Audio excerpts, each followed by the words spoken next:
마태복음 12장.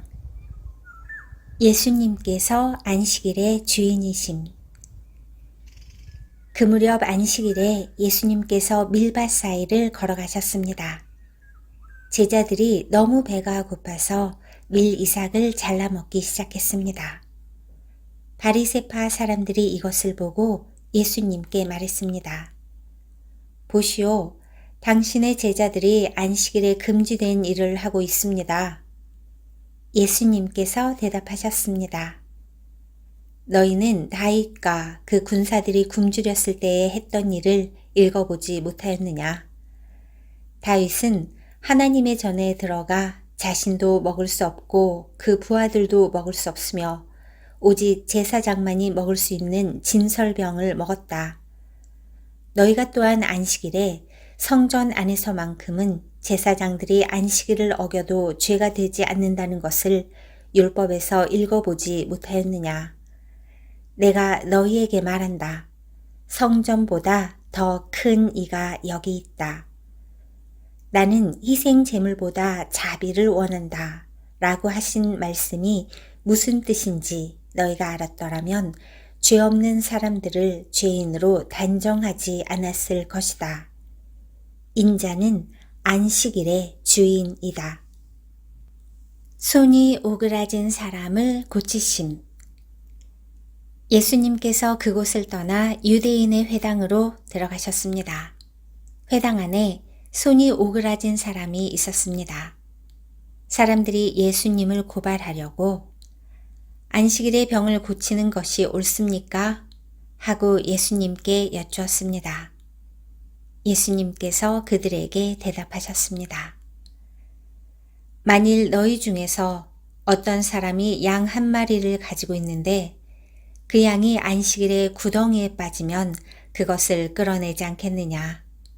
하물며 사람은 양보다 얼마나 더 귀중하냐.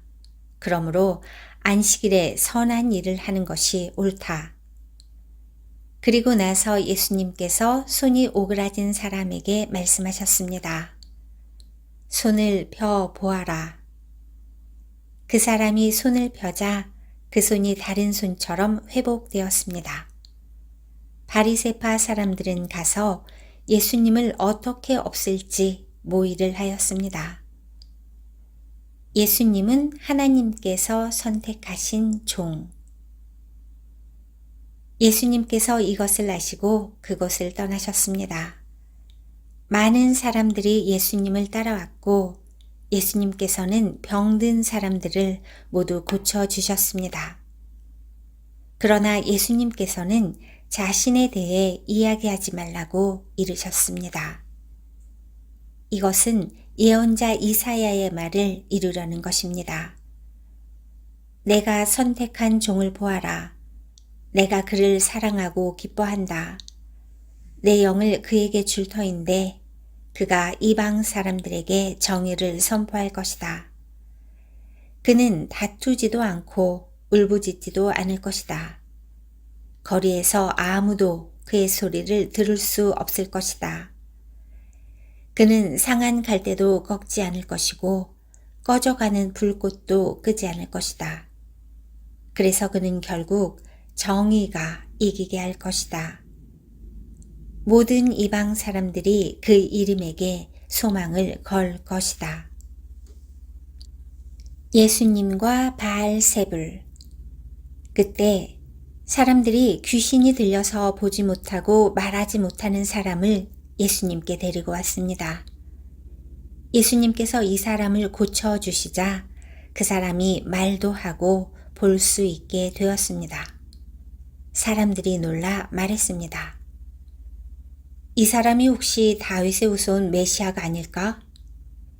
바리새파 사람들이 이 말을 듣고 말했습니다. 이 사람이 귀신의 우두머리인 바알세불의 힘을 빌려 귀신을 내쫓는다. 예수님께서 바리새파 사람들의 생각을 아시고 그들에게 말씀하셨습니다. 어느 나라든지 자기들끼리 나뉘어 싸우면 망할 것이다. 어느 도시나 가정도 나뉘면 제대로 서지 못할 것이다. 마찬가지로 사탄이 사탄을 내쫓는다면 사탄이 자신을 대적한다는 말인데, 그렇다면 어떻게 사탄의 나라가 설 수 있겠느냐? 내가 바알세불의 힘을 빌어 귀신을 내쫓는다고 하는데, 그렇다면 너희 아들들은 누구의 힘을 빌어 귀신을 내쫓느냐? 그러므로 그들이 너희의 재판관이 될 것이다. 내가 만일 하나님의 영으로 귀신을 내쫓는다면 하나님의 나라가 이미 너희에게 온 것이다. 또한 누구든지 힘센 사람을 먼저 묶어놓지 않으면 어떻게 힘센 사람의 집에 들어가 물건을 빼앗을 수 있겠느냐? 묶어놓은 뒤에야 그 집을 약탈할 것이다. 누구든지 나와 함께하지 않으면 나를 반대하는 것이다. 나와 함께 모으지 않는 사람은 흩트리는 것이다. 그러므로 내가 너희에게 말한다. 어떠한 죄나 신성 모독의 말은 다 용서를 받겠지만 성령을 모독하는 죄는 용서받을 수 없다. 인자를 거역하는 말을 하는 사람은 용서받을 수 있다. 그러나 성령을 거역하는 말을 하면 이 세상에서도 오는 세상에서도 용서받지 못할 것이다.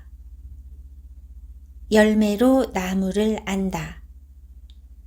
나무도 좋고 열매도 좋다고 하든지 나무도 나쁘고 열매도 나쁘다고 해야 한다. 나무는 그 열매를 보고 알 수 있다. 독사의 자식들아, 너희가 악하면서 어떻게 선한 것을 말할 수 있겠느냐? 입은 그 마음속에 가득 찬 것을 말하는 것이다. 선한 사람은 선한 것을 쌓았다가 선한 것을 내고 악한 사람은 악한 것을 쌓았다가 악한 것을 낸다. 내가 너희에게 말한다. 사람이 무심코 내뱉은 사소한 말이라도 심판의 날에는 책임을 져야 한다. 네 말에 근거하여 네가 의롭다고 판정을 받을 수도 있고 죄가 있다고 판정을 받을 수도 있다. 요나와 같은 증거. 그때 몇몇 율법학자들과 바리새파 사람들이 예수님께 말했습니다. 선생님, 우리에게 증거를 보여주십시오. 예수님께서 대답하셨습니다. 악하고 죄 많은 이 세대가 증거를 보여달라고 한다. 그러나 예언자 요나의 증거 외에는 보여줄 것이 없다. 요나가 3일 낮, 3일 밤 동안 꼬박 커다란 물고기 뱃속에 있었듯이 인자도 3일 낮, 3일 밤 동안 땅 속에 있을 것이다. 심판의 날에 니느웨 사람들이 이 세대와 함께 일어서서 이 세대를 심판할 것이다. 왜냐하면 그들은 요나의 전도를 듣고 회개했기 때문이다. 보아라, 요나보다 더 큰 이가 여기 있다. 심판의 날에 남쪽 나라의 여왕이 이 세대와 함께 일어서서 이 세대를 심판할 것이다. 왜냐하면 그 여왕은 솔로몬에게 지혜를 들으려고 땅끝에서부터 왔기 때문이다. 보아라, 솔로몬보다 더 큰 이가 여기 있다. 악으로 가득 찰 세상. 더러운 영이 어떤 사람에게서 나와 쉴 곳을 찾아 물이 없는 곳에서 헤맸으나 찾지 못하고 이렇게 말했다. 내가 나왔던 집으로 다시 돌아가야겠다. 돌아와 보니 그 집이 여전히 비어 있을 뿐만 아니라 깨끗이 청소되고 정리되어 있는 것을 알았다. 그때 그 더러운 영이 나가서 자기보다 훨씬 더 악한 7 영을 데리고 왔다. 그 영들 모두 그 사람에게 들어가 살게 되어 그 사람의 나중 상태가 처음보다 훨씬 더 나쁘게 되었다. 이 악한 세대도 이렇게 될 것이다. 예수님의 어머니와 형제들. 예수님께서 사람들에게 말씀하고 계실 때에 예수님의 어머니와 형제들이 예수님에게 할 말이 있다면서 밖에 서 있었습니다. 어떤 사람이 예수님께 말씀드렸습니다. 보십시오. 선생님의 어머니와 형제들이 선생님께 말을 하려고 밖에 서 있습니다. 예수님께서 그 말을 전해준 사람에게 대답하셨습니다. 누가 나의 어머니이고 누가 나의 형제들이냐? 그리고 나서 제자들을 가리키면서 말씀하셨습니다. 보아라, 내 어머니와 내 형제들이다. 누구든지 하늘에 계신 나의 아버지의 뜻을 행하는 사람이 내 형제요, 자매요, 어머니이다.